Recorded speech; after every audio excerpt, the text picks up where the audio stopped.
previous session, I had discussed the second process in the digital image processing flow chart, and that was pre-processing. In this, we had undertaken the task of making the image planimetric to the actual ground through the process of spatial interpolation and intensity interpolation.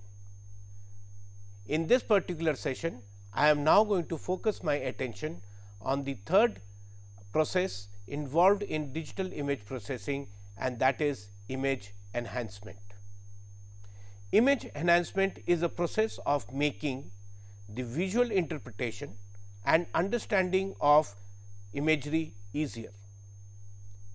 The advantage of digital image is that it allows for manipulating the digital values of a pixel in an image. Although radiometric corrections for illumination, atmospheric influences and sensor characteristics may have been done prior to distribution of data to the user, the image may still not be optimized for visual interpretation. One of the aims of digital enhancement is to amplify the slight differences for a better clarity of the scene. This increases the separability, that is contrast, between the interested classes or features.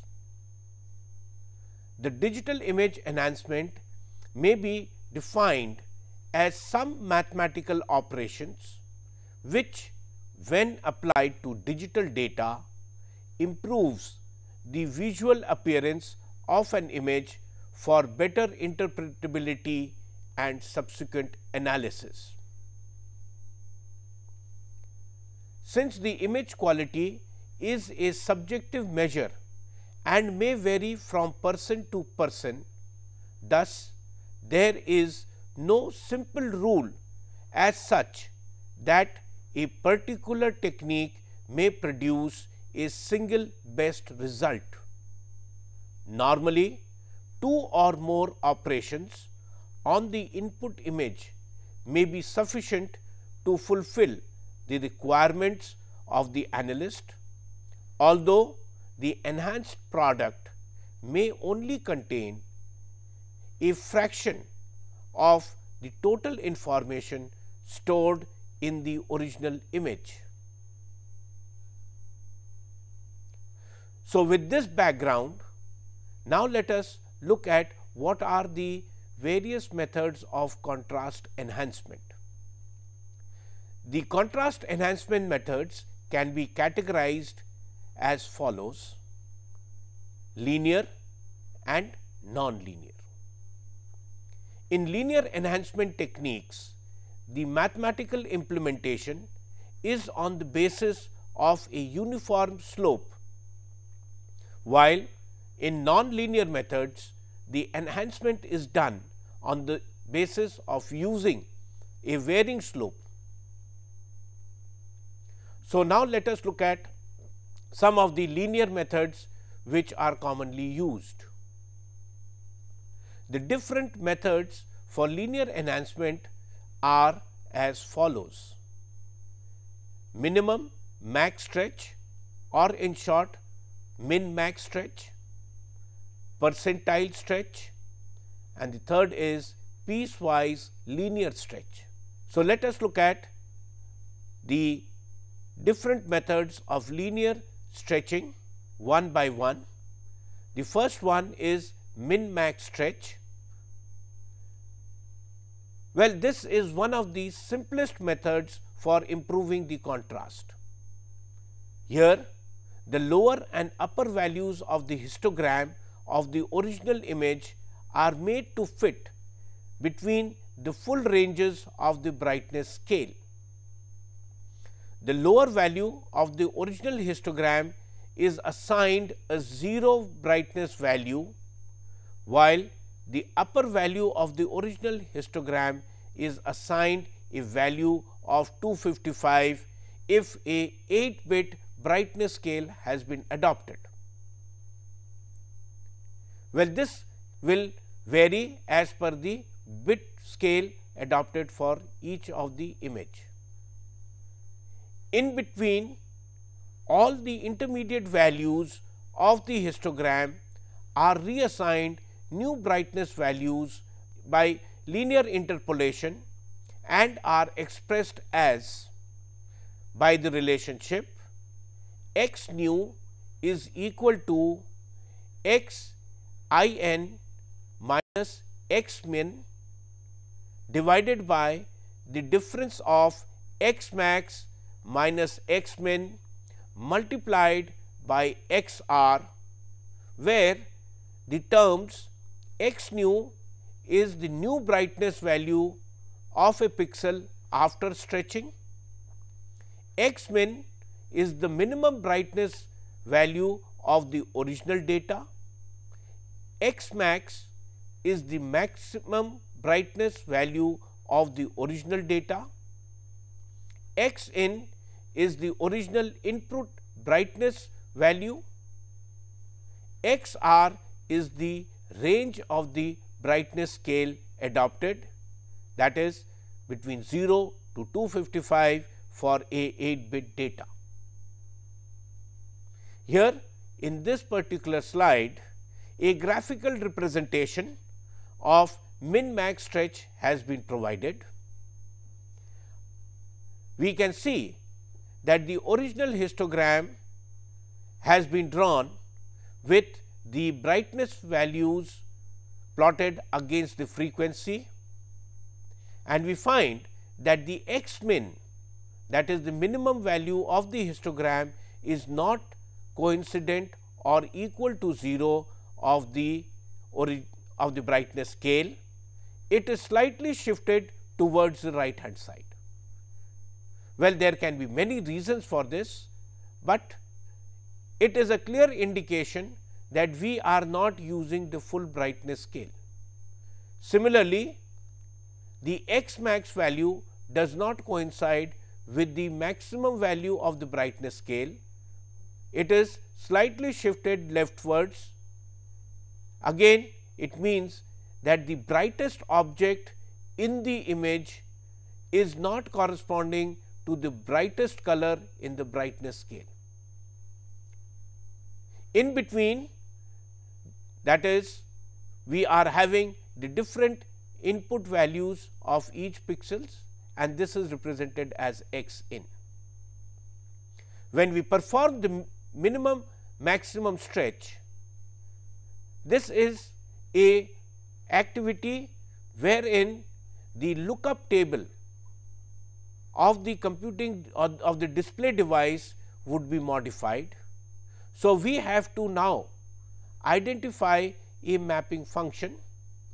In this particular case, the mapping function would be a linear one between the values of x min and x max projected between the range of the brightness scale adopted, that is between 0 to 255. Once this mapping has been done, it provides to the device displaying the image how the x minimum value is to be projected and how the x max value is to be projected onto the display device, with all the intermediate values being distributed linearly in between this particular range. Having done this, the image undergoes a change in the visual appearance on the display device, and once the analyst again performs the determination of the histogram of the modified image, the resulted histogram can be seen at C, wherein now we find that the histogram shape has undergone a significant modification. It is much more flatter than what we have seen for the original one, and that the values of the histogram are starting from 0 to 255, thereby utilizing the whole range of the brightness scale. This can be seen in this particular slide, wherein on the left hand side we have the original data. The visual quality of the data is such that we can only see a sharp curved arc in the whole image, and the rest of it appears to be black, which means that the information that has been collected is collected within a very narrow range of the histogram, and thereby we are not able to decipher any of the information as portrayed in the original histogram. By performing a simple linear stretch using min-max, one can improve the visual quality, and we can see on the right hand side that how the image quality improves significantly. Let us have a look at another image which has been subjected to min-max stretching. In this particular image, one can see that this is an area where there is lot of farmlands, and in between there is a road which is going. The original image tells us that the representation of the various informations within this particular landscape appears to be merged, and there is no distinctiveness between different types of objects. On examining the original histogram, we find that the minimum value of this particular data set is 15 and maximum is 184 within a brightness scale of ranging between 0 to 255. By performing a minimum min-max stretch, now this particular image on the right hand side has undergone a substantial change in its visual appearance, and one now can see the manner in which the various information features which are lying, areas which were earlier appearing to be as gray have now got converted into dark patches, suggesting that these could be either moist soil patches or maybe water bodies of shallow depth. In between, the road has become much more clearer and sharper in comparison to the agricultural areas. Sometimes when min-max stretching is performed, the tail ends of the histogram are long, resulting in no improvement in image quality. Under such circumstances, it is better to clip a certain percentage, that is 1%, 2%, 5% of the original data from the two tail ends of the histogram of the original image. This method is known as percentile stretching. In this particular slide, we see a original histogram which has been represented to have a long tail. The minimum value and the maximum value in this particular histogram of the image are very close to the ranges of the brightness scale. However, when we perform the min-max stretch, it may not bring about a significant change in the image visual quality. So, how do we improve this type of a histogram? Best is identify a range which could be 1% or 5%. In this case, we have adopted a 5% cutout value.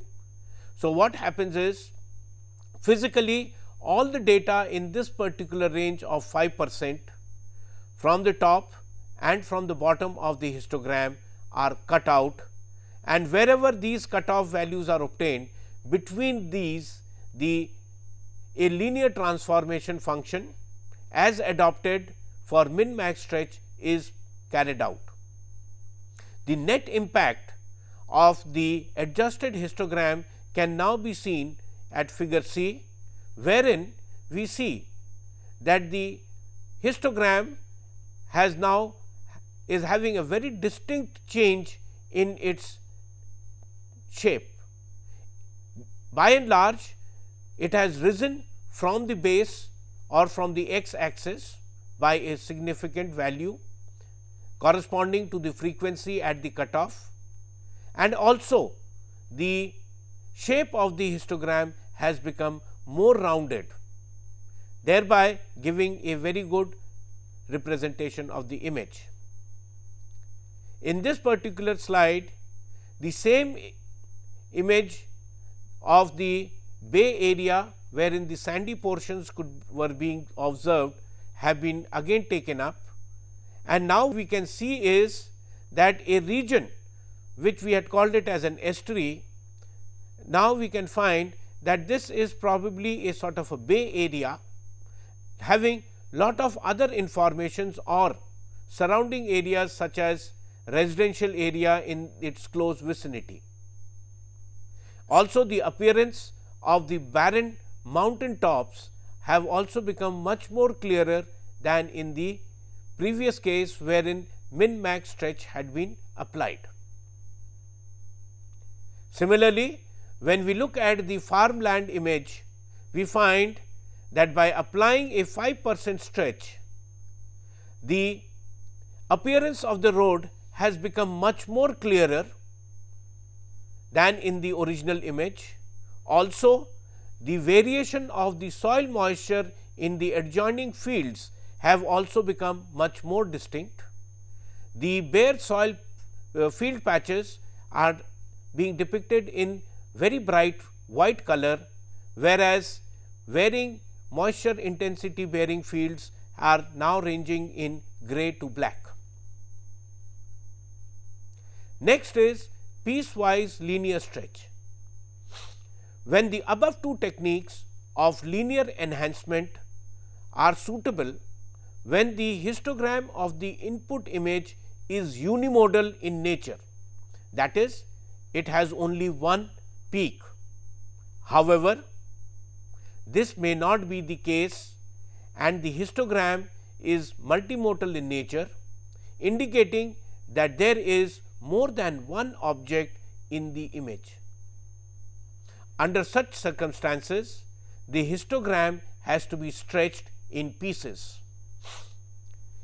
It could be possible that the slope of the transforming linear function defined having varying gradients. In this particular slide, we can see that the original histogram has two multimodal shape. There are two peaks which are being defined, and in order to provide a good stretching or contrast enhancement, what we may do is break it up into three different regions having three different linear functions of varying slope. By adopting such a procedure, the image histogram gets improved again in terms of the shape and also in terms of the nature that is portrayed. Having had a look at the linear methods, now let us look at the non-linear methods which are there. First one is histogram equalization. The image histogram is used for the more sophisticated methods of contrast enhancement. The first of the two methods to be described here is called the histogram equalization. Its underlying principle is straightforward. Each histogram class varying between 0 to 255 in the displayed image must contain an approximately equal number of pixel values or frequency and that the histogram of these displayed values will then be almost uniform.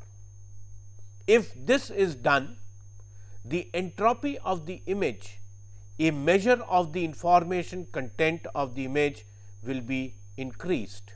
Due to the nature of the digital images, where pixels can take only discrete values ranging between 0, 1, 2 or 255, it is possible that there may be too many pixel values in one class even after equalization. However, it is not possible to take some of the values of that class and redistribute them to another class, for there is no way of distinguishing between one pixel of x and another of the same value.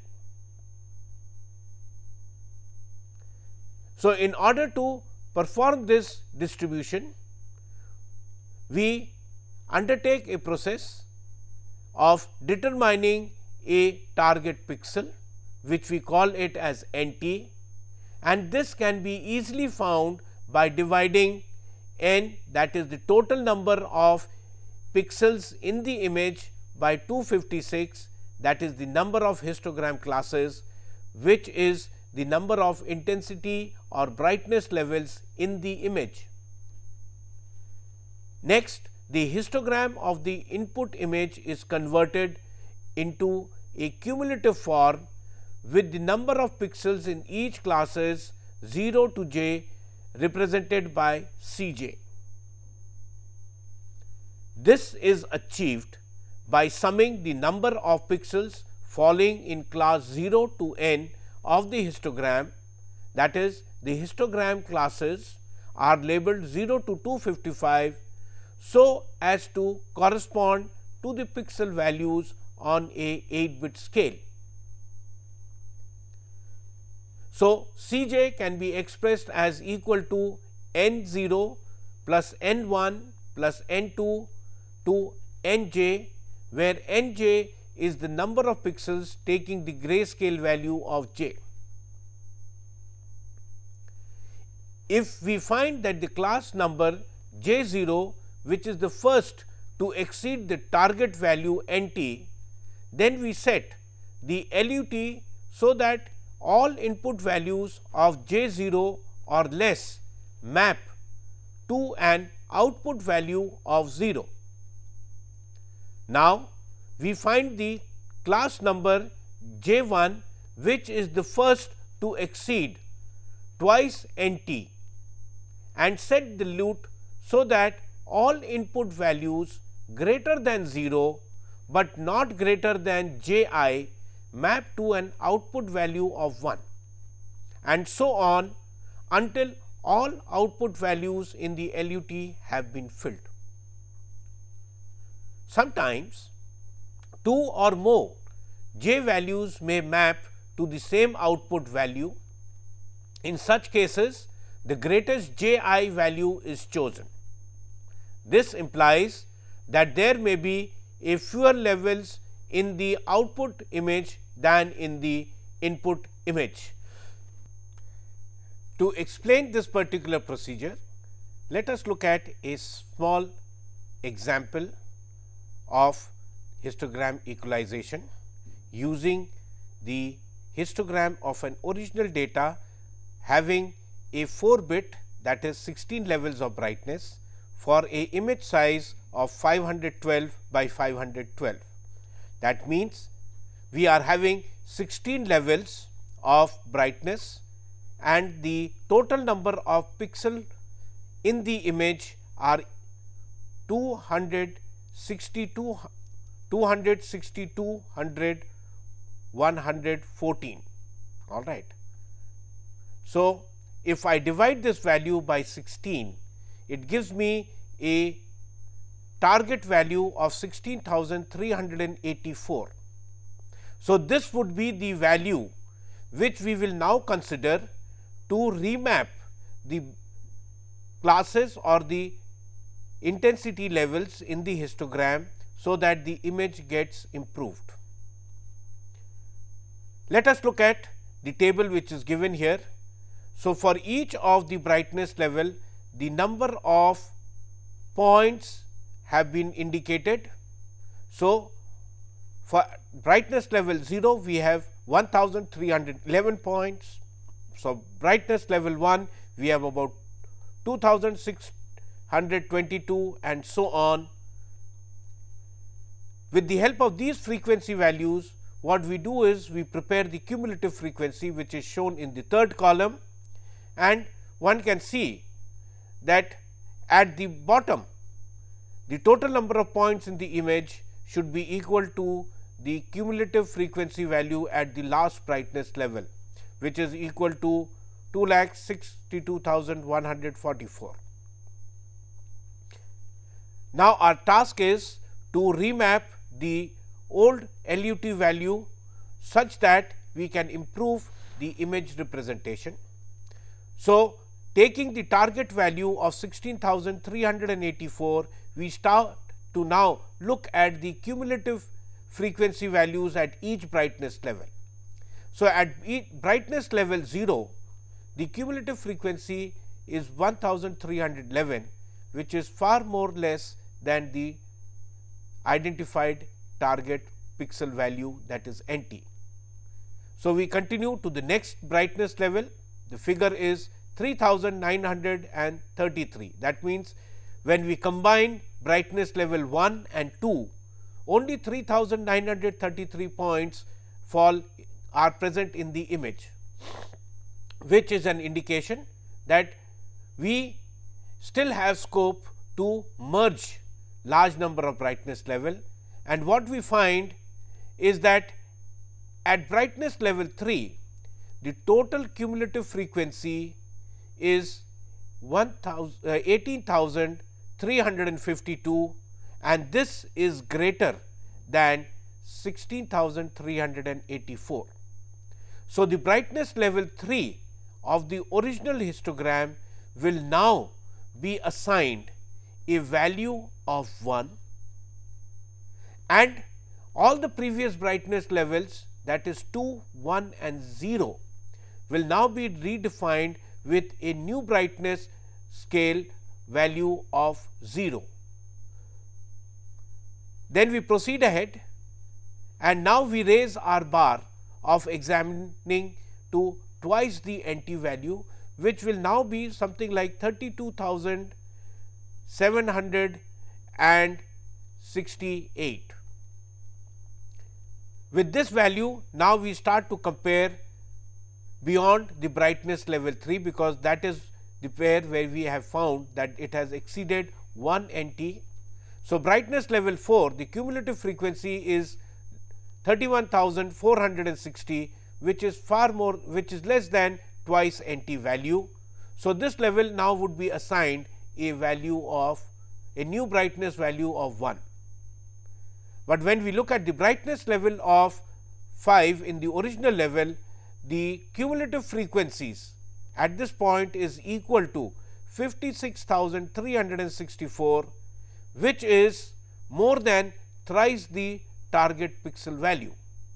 So, this particular brightness level of 5 in the original image will now be assigned a value of 3, and in this manner we continue and proceed ahead to examine each of the cumulative frequency values which are there and remap the old brightness values to the new brightness values. As I have said earlier, one can very well see that there are gaps in the assignment of new brightness values. For example, brightness value 2 is not there. Similarly, brightness value 4 is not there. We are also missing the brightness value 6 and 7. So, it is all dependent by the manner in which the number of points which are present up to a particular brightness level, which helps us in reassigning. So, we are trying to redistribute the information across the image. Interestingly, if you see, beyond brightness level 10 in the original image, all have been assigned the maximum value of 15 in the 4-bit brightness scale that we have adopted. So, having done this task, now we can identify how many pixels have been now readjusted into the new brightness scale that we had adopted, and we find that there are 9,176 points having brightness level 0, whereas in the original data it was only 1311. Similarly, when we examine the brightness value 1 in the new adjusted LUT, we find that now it consists of more than 22,284 points, whereas the original histogram contained only 2,622, which means there has been a significant amount of information change brought about by adopting histogram equalization procedure. What we find in this particular process is that the information is made to be more compressed around the tail ends and expanded in the central portion of the histogram. That is, there is more stretching of information in the central portion of the brightness scale, thereby enhancing the features and compressing the features at the tail end. This particular slide shows the beach area of the, and what we find here is that in this particular image there is a slight over brightening of the sandy portions in comparison to minimum stretch and percentile stretching which is there. That is, the information has started to blur a little more. Similarly, when we look at the image of the land of the farmland area, in this particular case we find that the information has now been represented much more better. There has not been over blurring of the white portions, but it is much more crisp. So, what we can say here is that there can be no general rule that a particular method will tend to portray. It will all depend upon the scene characteristics. For example, in the Bay Area, the sandy beaches, they got over blurred, more over brightening took place. Here in this particular case, no such phenomena has happened. However, the varying degree of moisture between present in the farmlands has been more exemplified and provides a better information to the analyst. We now look at the next non-linear method, which is the Gaussian stretch. Gaussian stretch method is based on fitting the observed histogram to a normal or a Gaussian histogram. A Gaussian or normal distribution can be defined by the relationship y is equal to 1 divided by under root of 2 pi sigma raised to the power minus x square divided by 2 sigma square, where sigma is nothing but the standard deviation of the information, and this has already been computed when the initial statistics was undertaken. So, now we are going to use a Gaussian distribution model to fit this information. The basis of this particular approach is that we are now going to take into consideration what is the probability of information as per a Gaussian distribution model and how does the original data set match to the Gaussian. The idea is that we have already defined in the early stages while discussing initial statistics that the data model that we adopt to collect information through remote sensing sensor is a Gaussian model. Hence, it is good that we adopt a similar distribution pattern in terms of the information content. So, in order to highlight the procedure that we adopt in Gaussian stretch, let us take the same example wherein we are taking a 4-bit data having 512 points by 512 points. what we do here is that first of all, on the basis of the standard deviation, we identify what is the probability factor based on which we find out what would be the Gaussian frequency. First of all, based on the number of classes of brightness that we have, we divide the sigma into small ranges between plus minus 3 and assign these values to each of the brightness level.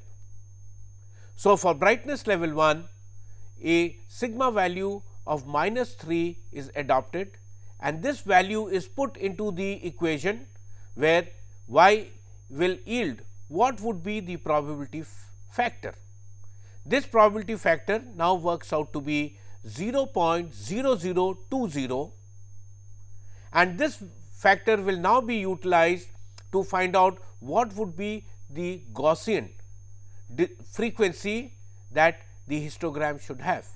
So, what we do is multiply this factor by the total number of points which is there, and taking the integer value or rounding it off to the lower closest value, what we find is that the Gaussian distribution having 0 brightness level should be 530.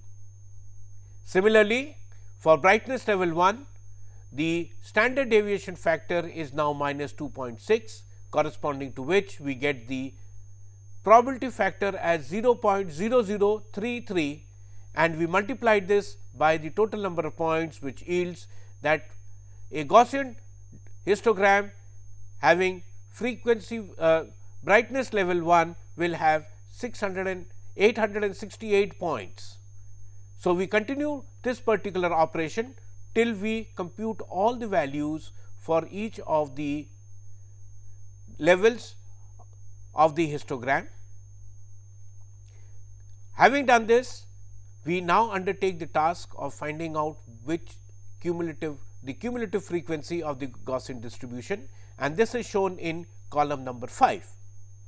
Now, we have already computed the cumulative frequencies of this particular histogram while we were discussing histogram equalization, and they have been shown in column number 7. Now, in order to now do the remapping, in this particular case, what we try to see is which frequency value in the original data where it exceeds the Gaussian distribution. So, what we find is that the brightness level 1 in the original histogram is to be compared with the Gaussian histogram. So, when we look at the brightness level 0, it has a cumulative frequency of 1311, and when we compare this to the Gaussian cumulative histogram shown in column 5, what we find is that this is exceeded at brightness level 1. So, the previous value is assigned to this particular original brightness level, that is brightness level 0 is assigned a brightness level of 0. Then we look at the next cumulative frequency at brightness level 1, and this particular value is exceeded at the brightness level at brightness level 2. So, it is now assigned a value of 1 in the new histogram. So, in this manner, the points or the new brightness values are assigned to each of the classes, wherein in this particular case we are matching the frequencies of the Gaussian histogram to the original histogram, whereas in the histogram equalization method we had identified a target pixel, and based on that, taking the integer value of the target pixels, the mapping was being carried out. So, one can say that in the earlier case it was uniform distribution of energy which was taking place. Here it is uniform distribution in terms of membership. So, based on this, we have now identified what would be the new values which would be there. The next table shows the new number of points which would be assigned at each level, and what we find is that in the central part, in the tail ends of the information, there is stretching of data, whereas in the central part there is compression of information which is there. So, if we look at the landscape data, that is the farmland data we here, wherein we are now looking at the analyzed data or the image using Gaussian stretch, we find that there is a loss of information in comparison to histogram equalization. The information in the darker side have now become more expandable, more understandable in comparison to the central area, wherein larger grayness values are there. So, now let us look at the example that we had taken in the initial statistics, wherein an image, a TM data has been taken for consideration, and the original data shows that the minimum value in this particular case is 44 and the maximum value is 147, and there is a overall brightening in the image quality. We need to remove this particular aspect. So, this can be undertaken by looking at the histogram of the original data, and what we find is that the range of the values in the image is very small, and thereby we are losing lot of information. So, we first apply the mag stretch, and immediately there is a marked difference in the image. We can see all the sandy areas and the barren areas of the image are now much more clearer and brighter, and the forest areas which were earlier appearing to be slightly gray in color are now more darker, specifically the dense forest regions in the particular image. Also, some of the areas where afforestation activities have been undertaken, the representation of those patches are much more clear in the lower right portion of the image. If we look at the histogram of this particular image after stretching, what we find is that there is a significant amount of improvement in the distribution of the points in the histogram. The histogram has now expanded in range in comparison to the original data, wherein it appeared to be as if it was a sort of a column. Here it tries to look like as if it is a bell shaped information with a larger base. Then we look at the same image, wherein histogram equalization has been carried out. As I have said, there is a tendency of over brightening, and this can be seen specifically in the middle left top part of the image, wherein barren lands have become much more brighter. In fact, the image representation has become very bad, that is because of the over brightening which has undertaken. However, varying forest classifications have become much more improved in this particular case.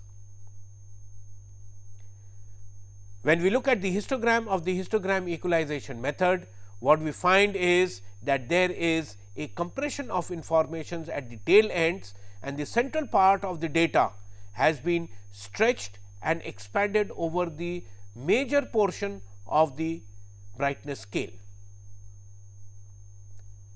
When we apply the Gaussian stretch to this particular data set, what we find is that the barren areas on the top left hand corner, they are becoming much more distinct in their representation in comparison to dry soil, which otherwise in the previous case we found that they were getting merged together, their contrast was lost. So, this is probably because of the stretching which has taken place at the tail ends of the histogram, and thereby the representation of information of dry sand and dry soil has become much more distinct. The histogram here, what we find here is, in comparison to the original data set, it is still like a column like representation. However, the base of the data set has expanded, and thereby bringing about a better improvement in the representation of brighter brightness scales. As I have said, these methods are all subjective and also dependent upon the location. So, depending upon the location, one may find that a particular method may be optimal in producing a good quality image. However, the same may fail in a different landscape, as we have seen, wherein we had taken a landscape which was close to the sea and another landscape which was belonging to the farmlands, and there was one common feature, and that was bare soil being portrayed as a road in the farmland scene and sandy soil in case of the bay scene. The information in both the cases, we found that depending upon the type of enhancement technique adopted, the results have been achieved much better. By and large, one can say histogram equalization tends to over brighten the higher brightness values, whereas Gaussian stretch tends to provide a good discrimination in the central portion of the data set. In this session, I have discussed those contrast enhancement techniques wherein a single data set has been taken into consideration and its visual quality has been improved upon. In my next session, I would be discussing on those techniques wherein we will be using more than one data set to create new data sets containing informations of discrete nature. Thank you.